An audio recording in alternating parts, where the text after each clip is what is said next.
Welcome to Innovators Corner by the Society of Innovators at Purdue Northwest, a series of interviews with visionaries and changemakers across Northwest Indiana and beyond. Innovators Corner pulls back the curtain on innovation to discuss problem solving in its many shapes and forms and to examine what the future holds. In this episode, we sit down with Centier Bank's Jessica Cantarelli and Don Baker. Don is Chief Intelligence Officer at Centier, and Jessica is Public Relations and Communications Manager. Enjoy.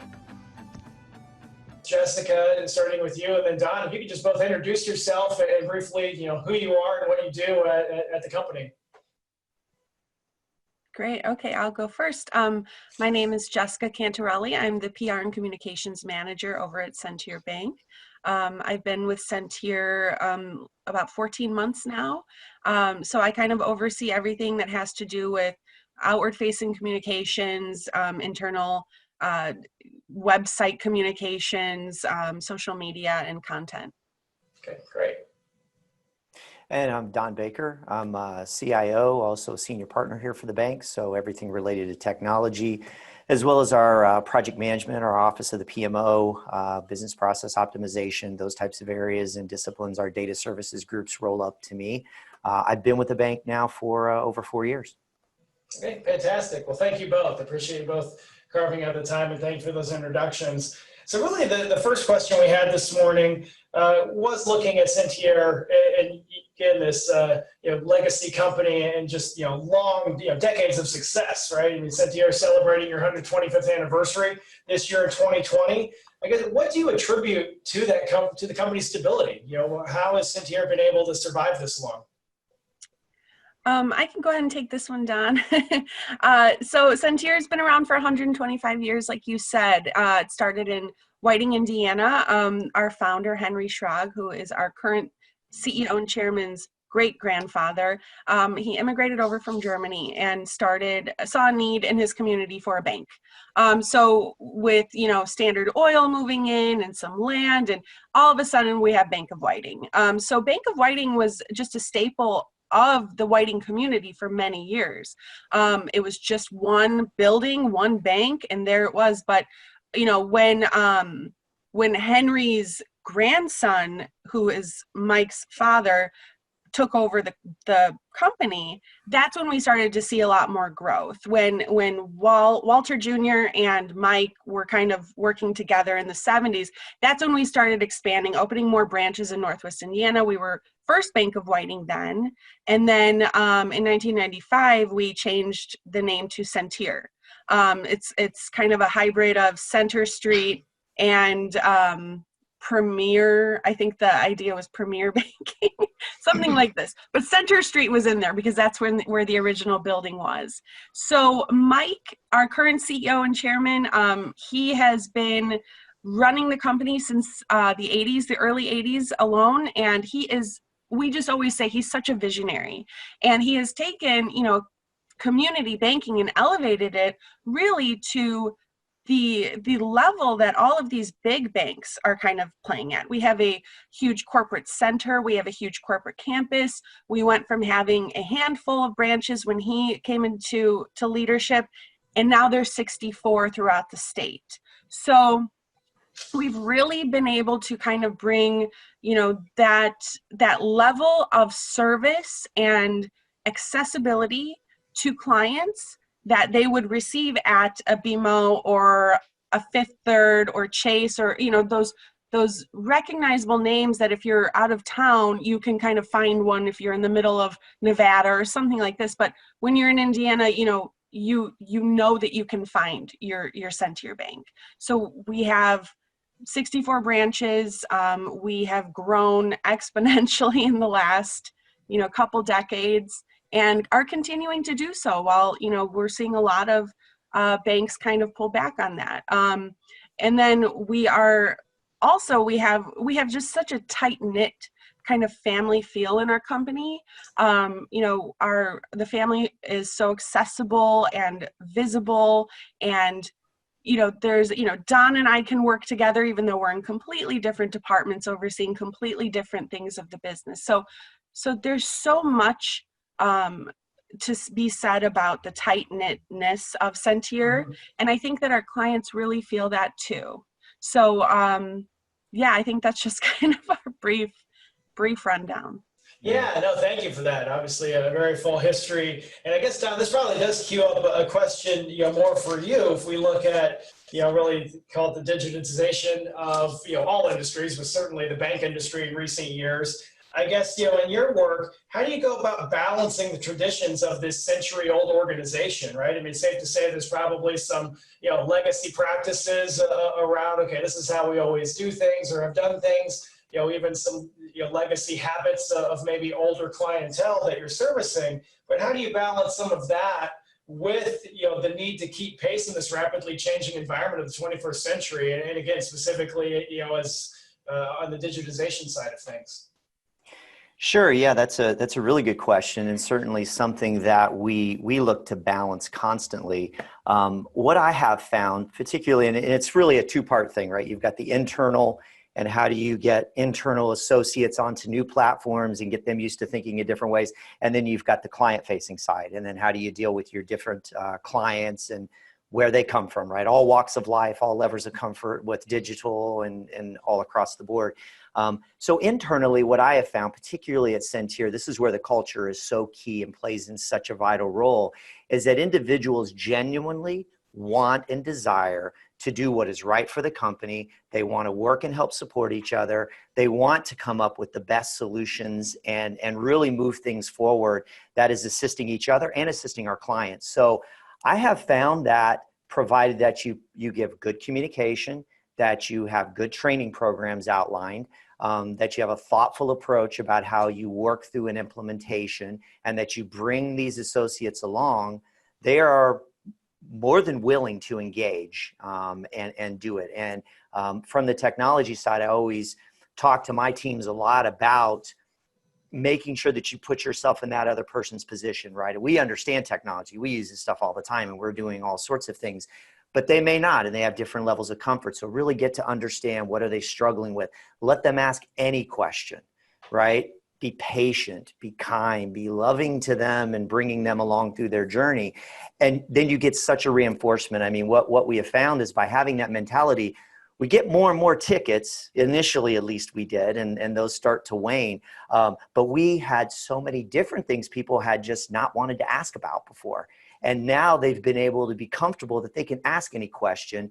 And that actually helps us out significantly, because now we find out how can we move them forward without them just, I don't want to seem like I don't know this. And, but we've gotten people so comfortable with being able to ask that question that it's really enabled us to move through and get different technologies. So we've been moving over the last few years at working a lot internally to put more of these enterprise type systems in place that can facilitate better movement of data out of paper processes, more digital in nature.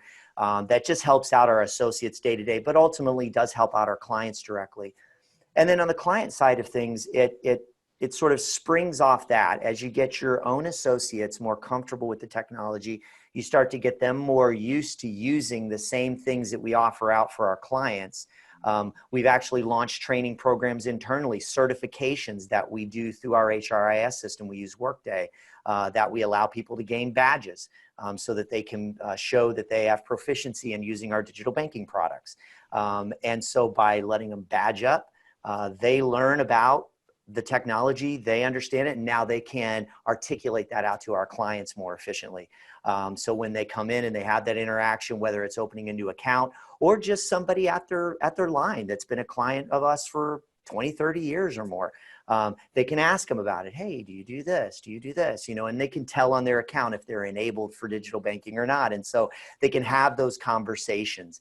Most of our new branches, and we've been retroing out to some of the existing ones that we haven't built over the last few years, we have tech bars. So we have little kiosks that we've been putting in place so that individuals can interact with that, and that we can interact with our different clientele to help show them this. We do more in education now through some of our marketing channels even, and through email and through ads that we'll have running on the TV screens and things inside our branches, and we promote different stuff. So there's no one thing that does it. It is a consistency. It's sort of living it each day and having it top of mind and just immersing people in it. But I find that just following those methodologies internally to get people comfortable, to ask the questions, to get them, it's okay to change. And we don't have to do this at light speed. I mean, we'll do it at a pace, but we are going to change. We are going to move. And these things are going to be good for you. They're going to be good for our clients. And I think that's been it. It's constant communication, constant training, getting people excited about what they can do now and the technologies, where they can take it and what that's going to mean for themselves and for other associates, but also for our clientele. And our cultures just really embrace that. Yeah, no, fantastic. Thank you. And actually really cool to hear about the badge system as well in there. And one thing you mentioned, you talk about this culture, and I think Jessica, you going back through the history, you talked about just the visionary leadership of some of the leaders as the bank was growing through some of their recent decades. I guess before we get into a specific innovation the bank's getting some recognition for with the Bill and Arrow app, I mean, it sounds like, at least for Centier, this concept of leadership and innovation, really living out as, call it, two sides of the same coin. I guess, from both of your perspectives, I guess, does it take both? Does there have to be leadership buy-in for innovation to be successful? Yeah, I mean, I definitely think you need to have leadership on board with that and in that concept. Because when you think about innovation, there's very much an entrepreneurialism that goes with that, right? And so you have to be willing to think outside the box. You have to be willing to try new things. You have to be willing that not every single thing you throw out there is going to be a wild success. I mean, if you're going to innovate, there's going to be things that go to the wayside as much as things that hit and go really well.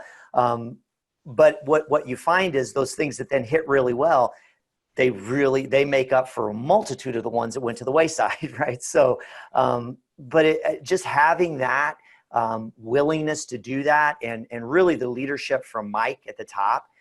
I mean, he took us from here and has driven the growth just exponentially over time, and he did that through his willingness to innovate, right? Mm-hmm. To innovate new products, to try different markets, to do different things with the company that had never been done before, when they may have been content to just stay a smaller bank, just primarily in Whiting or a couple other branches. And Mike had a vision to do much, much more. And so even as we move into areas where digital may not be his main forte coming up, he is very open and willing to talk about how do we leverage this as we continue to innovate, as we continue to look at how we grow. And, he is a voracious reader, books, articles, what have you. And so he's always looking for what's new, what's different perspectives. How can we think about things? He's a learner. And I think that's really important to have as a leader, and especially at the top, is to be a continual learner, to never feel as though you've kind of arrived somewhere, that you can always learn, that you can always gain a new perspective. Things are changing so quickly, especially now with digital transformation across all different industries. And I didn't come from the financial industry. I come from software development, from other industries.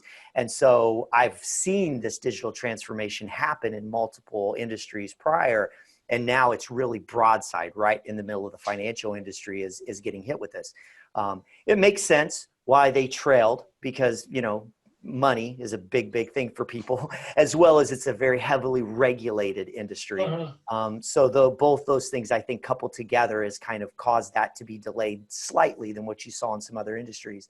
But it's here now. And when it hits, it moves things at a much faster pace in terms of the transformation than what other different transformations over history have done to different businesses.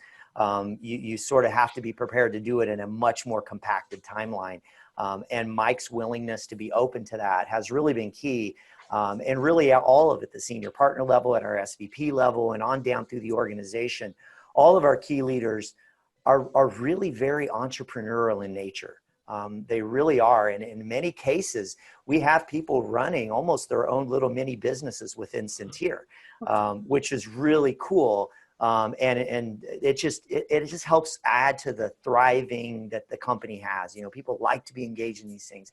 You want to feel like you're coming to work and you're doing something you're passionate about, right? And you're adding value, and you're really helping to provide things that are bettering the lives of our clients, right? As well as just making our own culture stronger and bettering the lives of our associates. So that was a long-winded answer to say absolutely yes.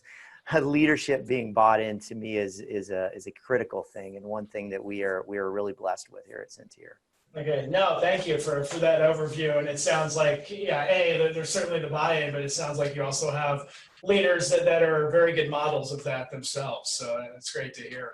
You talk about that entrepreneurialism, within Centier and kind of, the mini businesses, if you will. I guess, Jessica, that brings us to this, this new innovation the bank's been, launched and getting some recognition for on the market, the Bill and Arrow app. It sounds like this could be an example of that, what you're referencing, Don, as far as a mini business. But I guess, can you tell us more about the Bill and Arrow app, Jessica, and I guess what that's doing for the company, and just really what it is, first and foremost? Absolutely. So, just like Don said, I think that what makes Centier so great and innovative and moving forward is that we have such incredible leadership that encourages everyone to think outside the box, and doing so by leading that example. So as a result of that, many ideas and wonderful business innovations have come out of that, and Bill and Arrow is definitely one of those. Bill and Arrow is a prize-linked savings app. So looking toward the future of banking, the future of how people are using banking services was sort of the way this was born. Looking at how there are, more banks being open that are completely digital, completely app-based. And as we know, just from being in the industry we're in, people are using more mobile banking apps and methods. So this prize-linked savings app was born as a result of just thinking about how to kind of grow the bank in a way that was not going to be disruptive to the infrastructure of the bank. So not having to necessarily go outside of Indiana, because we are Indiana-based, we're not for sale, we're going to remain Indiana-based. On the other side of that coin, this was also just some way to kind of encourage people to start saving again.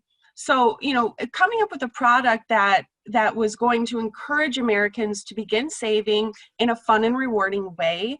That's how Bill and Arrow that was where the concept came from, because as a financial institution, it's really the responsibility of a financial institution to keep educating people and keep getting them to work toward financial goals and financial health. And so Bill and Arrow was created because, how do we get people savings again? And we always talk about this stat. Less than 40% of Americans have less than $400 in their savings account for a rainy day, for an emergency. And that's an somewhat alarming stat. A lot of younger kids don't know the difference between a checking and savings account. So we're kind of embarked on this journey to kind of develop this app. Not only is it a savings account app, but it's kind of gamified in the sense that every time you put a deposit in, you earn an entry into a monthly drawing for $1,000, and every 3 qualifying deposits earns you an entry into a quarterly drawing for $10,000. So it's motivating in the sense that every time you save your own money, you could win more money, but you don't have to pay to play. You're just, and at the end, it's a win-win, because even if you don't win the prize necessarily, you have $25, $75, $900 in your savings account that you may not have otherwise been motivated to save.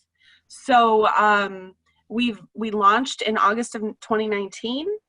We have awarded over a dozen winners. I'm actually going to go meet our quarterly and monthly winners today. And we've heard amazing stories from people along the way of how Bill and Arrow has helped them, get more financially healthy. I always say this. I always say, use an app like MyFitnessPal to track, your calories if you're trying to lose weight, or your exercise. And why wouldn't you use an app to kind of help you work toward a financial goal. So this is a way to kind of keep motivating people, you know. If you just had a savings account that you just were like, okay, I guess I could dump $25 in there, you probably wouldn't be motivated to just do it without the incentive of a prize at the end. So it's creating that habit. You know, every time you put $25 in, you're that much closer to possibly winning $1,000. And that we've seen it be very motivating for people. And like I said, we've heard amazing stories from people along the way, because $10,000 is a life-changing amount of money. And for some people, even $1,000 can be a life-changing amount of money. If it comes, you know, when it comes at the right time, especially during the pandemic, people have lost jobs, people have struggled, and we're just trying to show them that, you know, the smaller savings can add up. You don't have to think in terms of, oh my gosh, how am I going to save $500 a month? That's a lot. That's like, okay, I would have to alter my lifestyle in a major way. But we're just trying to teach that small amounts can add up. If you save $25 a week or something like this, however it works for you, I mean, you could have $1,300 at the end of the year. That's a big deal. That's more than that $400. So Don was really involved in the creation of Bill and Arrow.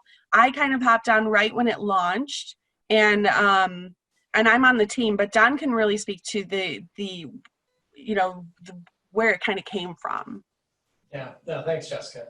Yeah, I guess, Don, anything you want to add as far as, you know, this creation and now implementation of Bill and Arrow?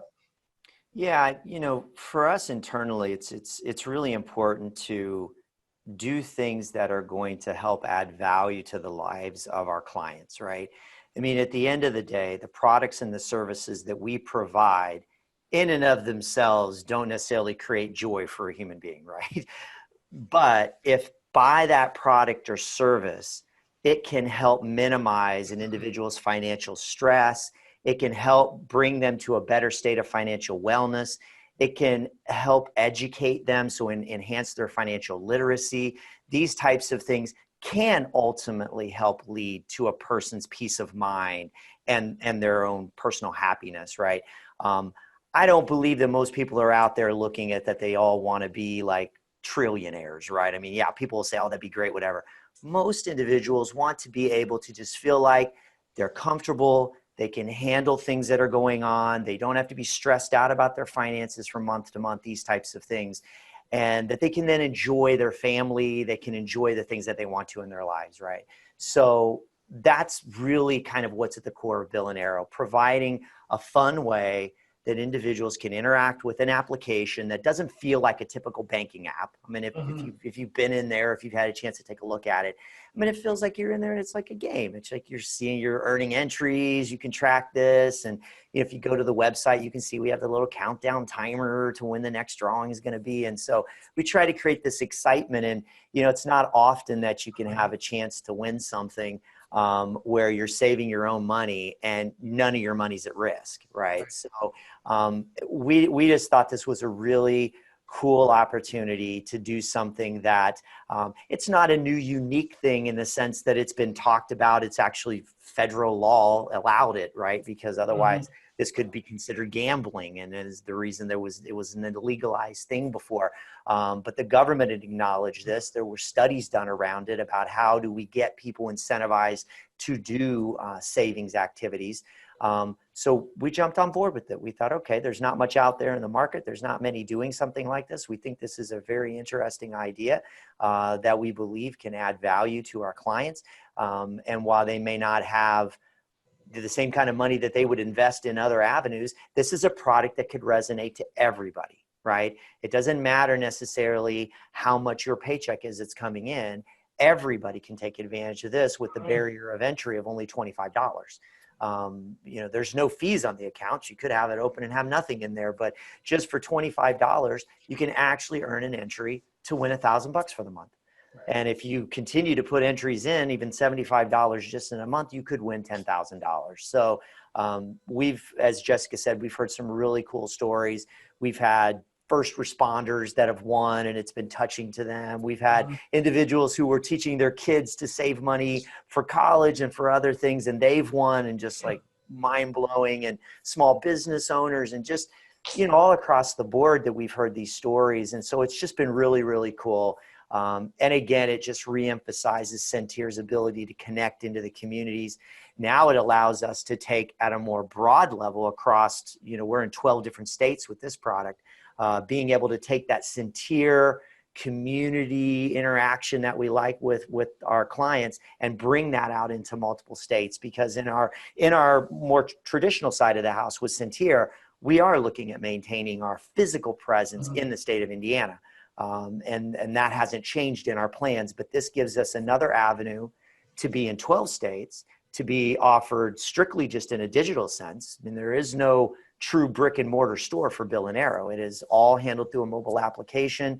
And then we have our website, which is predominantly a content marketing oriented site, with the mobile application being where you would onboard yourself and you would interact with us through the digital channels.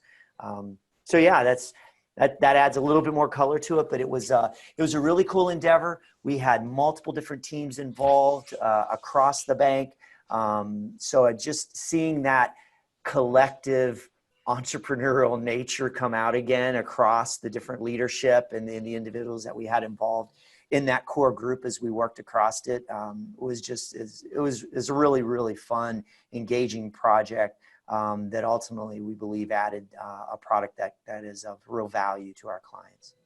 Yeah, that's really cool. Thank you both for just a great explanation of that. And certainly it sounds like, right, I mean, this product is closely tied to the core values and core foundation of Centier and just providing value to your customers. But equally, it does sound like, right, you've gamified it. You're taking advantage of this opportunity to give away some money as people are saving. It's an all digital product. You've acknowledged it's opened up different states. It's its own branded environment away from the Centier brand. So there's still lots of things that I guess you could say were newer to this. So I guess looking ahead, and certainly, right, this is still in its infancy, just a year old, so there's still growth and effort to grow Bill and Arrow.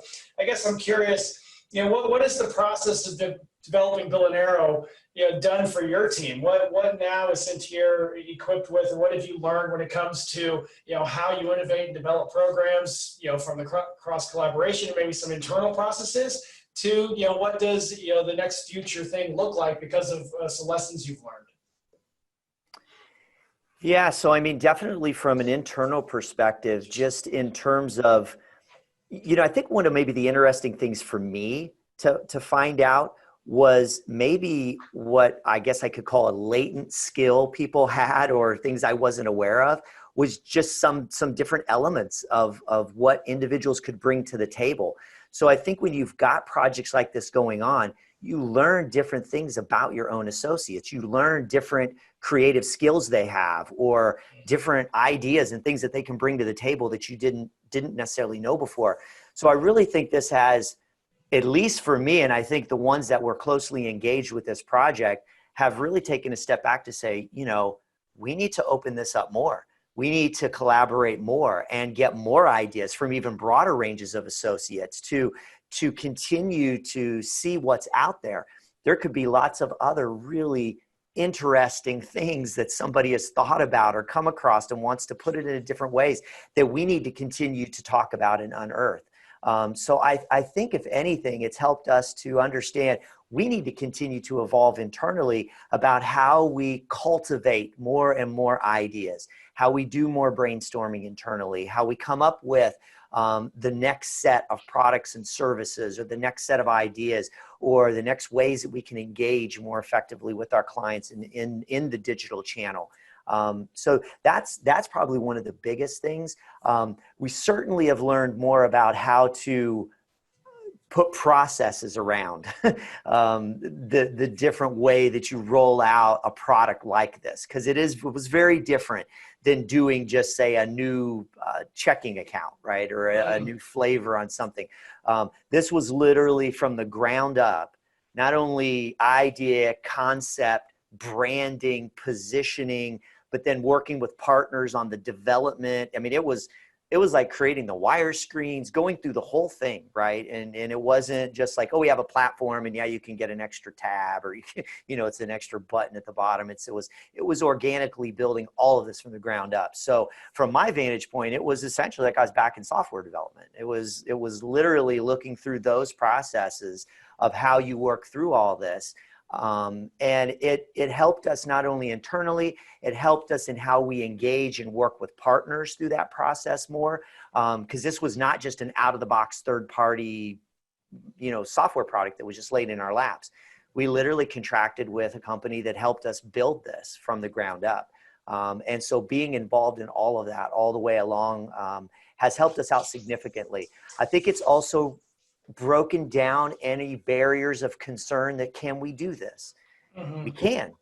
We can do this, and we can do this in a fairly compacted amount of time. I mean, we launched this product in about a 9-month window from the time that we signed everything up contractually to move forward and to do this with our partners. We launched that product within 9 months, which is coming from software. I can tell you that's pretty good.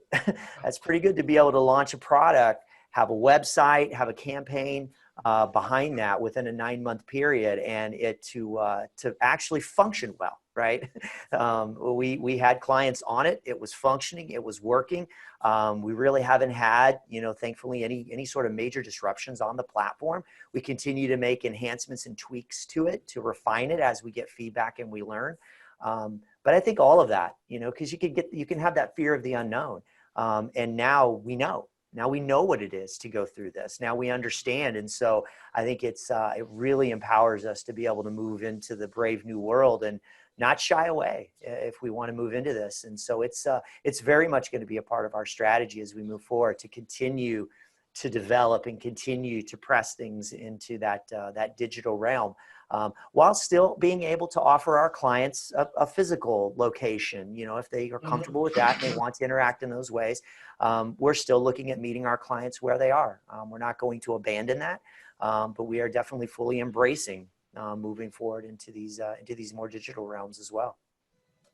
Yeah, perfect. Thank you for that, Don. And yeah, let's move into the brave new world, right? And I love that we have the marketing and communications side, and obviously the technology and the production side here. As we look at that, the future.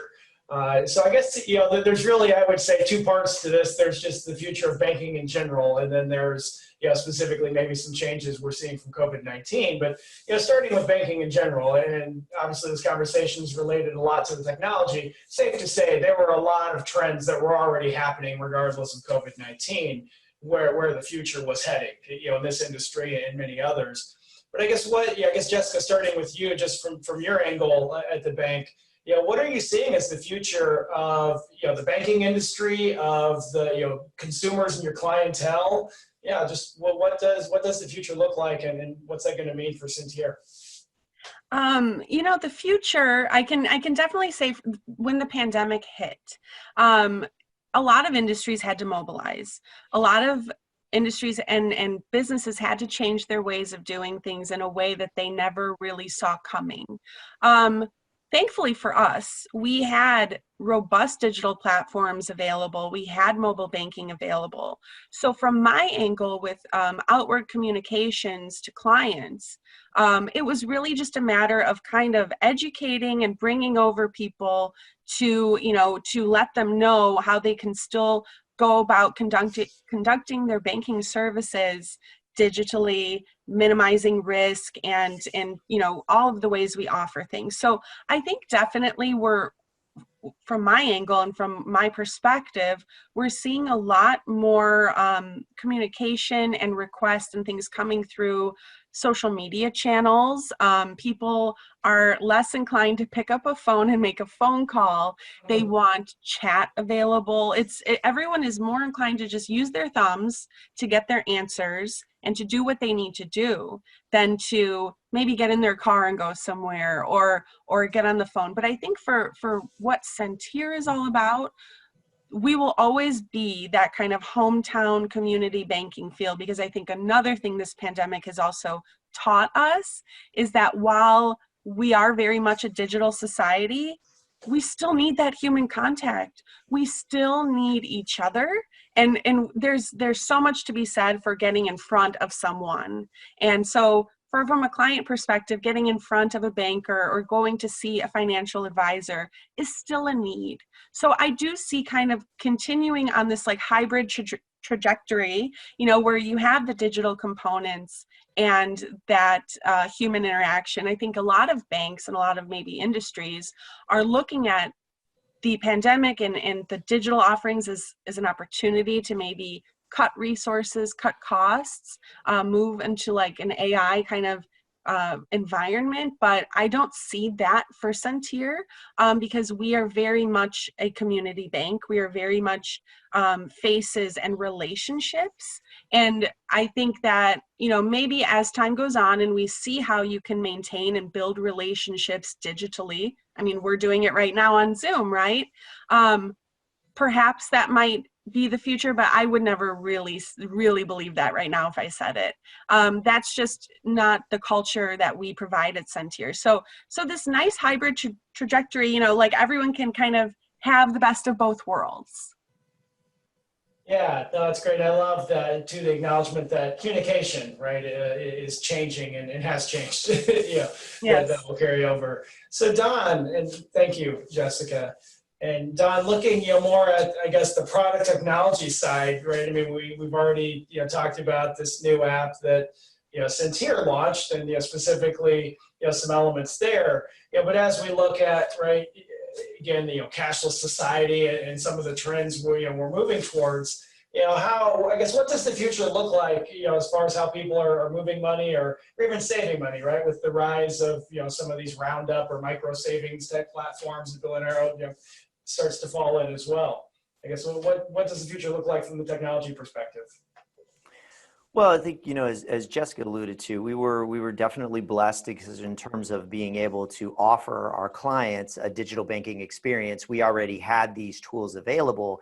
And if anything, what COVID has done is it has moved many individuals who had not necessarily taken advantage of that prior, and now they are taking advantage of it. So I think with any technology, what you see is once people get into it and they lose, again, that fear of interacting with and understanding, they never go back, because they see the enhancement that it makes for their life. They see the ease of use. And so I would fully anticipate that those individuals who have embraced it now out of need and necessity will not go backwards, even after the pandemic subsides and those things. So I fully anticipate that we will stay where we are. If anything, it'll continue up in terms of that adoption of clients being willing to take advantage of the digital banking. So what does that mean for us more than internally is I really believe what's going to happen is most of our physical locations are going to continue to morph into a lot more advisory, concierge type service. It's going to be more of where they come in, we're talking them through, we're helping them with their questions, we're getting them connected into the right individuals, and likely that's going to leverage technology. That we'll be able to, in the future, the plans would be to be able to have a client come in and we could get them on a video chat with somebody. We can get them connected into somebody right away if they want to come into the location. If they want to stay at home, they can have the same experience from home. One of the things that we've really been looking at leveraging through this is giving more avenues and more opportunities for our clients to engage with us in the various ways they want to. We're very big users of the Microsoft 365 platform. So one of the things that we took advantage of was the bookings, scheduling software that Microsoft offers. We open that up so that now our clients can schedule appointments to come into the different locations. And that has been received really well from our clients. We are now looking at also adding in Teams into that so that they can now even have a virtual meeting appointment if they want to, without even having to come into the branch.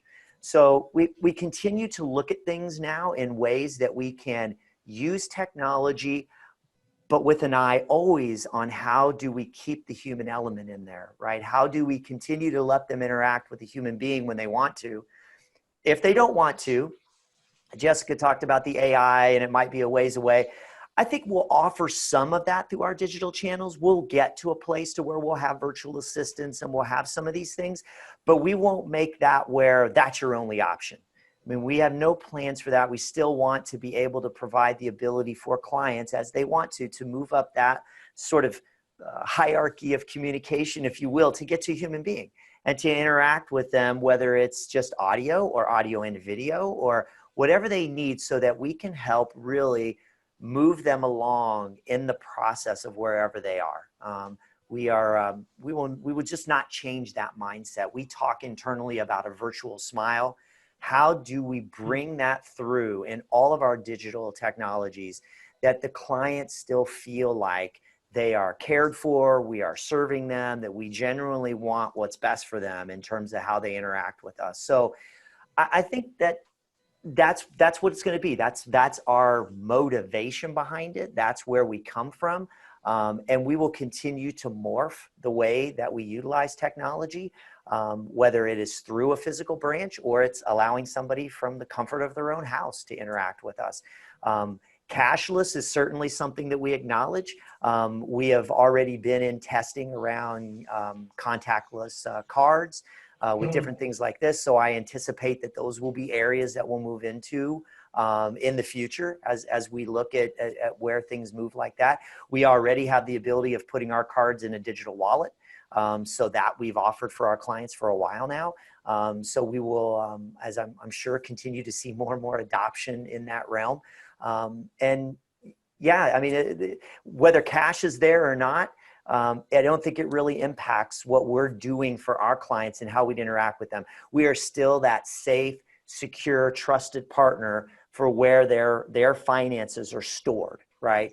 And we want to be able to open that up more and more for them to interact and to do business the way that they need to be able to do business and want to, from their more transactional accounts, and then offer them up the instruments that they need in products and services to be able to save money and continue to build that wellness, that is going to be so important for them.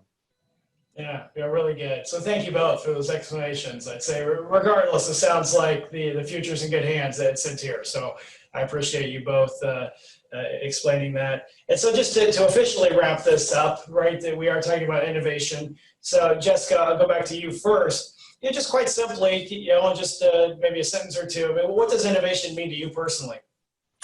Innovation to me means the freedom and support and encouragement to be brave and think outside the box, and kind of just being able to be in a place that really supports that and supports you kind of looking at other industries, looking at other companies and absorbing their successes and what's worked for them and bringing that to the table and seeing how it could fit in with your organization. And so that to me is really just about kind of freedom and encouragement and support, to encourage our teams and each other to I guess brainstorm and look at the way everyone else is succeeding and how we can implement that. Okay, perfect. Yeah, and Don, yourself, what does innovation mean to you? Yeah, to me, innovation is really rooted in that passion and desire to want to change things for the better, right? To want to enhance others' lives and what they do in their day-to-day. So I think that it's that at the core, having that as the underlying motivation, and then having the freedom and the framework and the ability to try new things. It's okay to fail. It's okay to have things that aren't always going to work out, but to continue to have that support from leadership to do things in a controlled and in a wise manner, stewarding the resources that we have appropriately, but being given that ability to move forward and to try new things, to do new things, providing that it's always rooted in that passion. I think that you'll be very successful. Okay. Yeah, well, perfect. Well, thank you both. I really appreciate you taking out the time this morning to talk to the Society of Innovators. Thank you so much. It's a pleasure, Jason.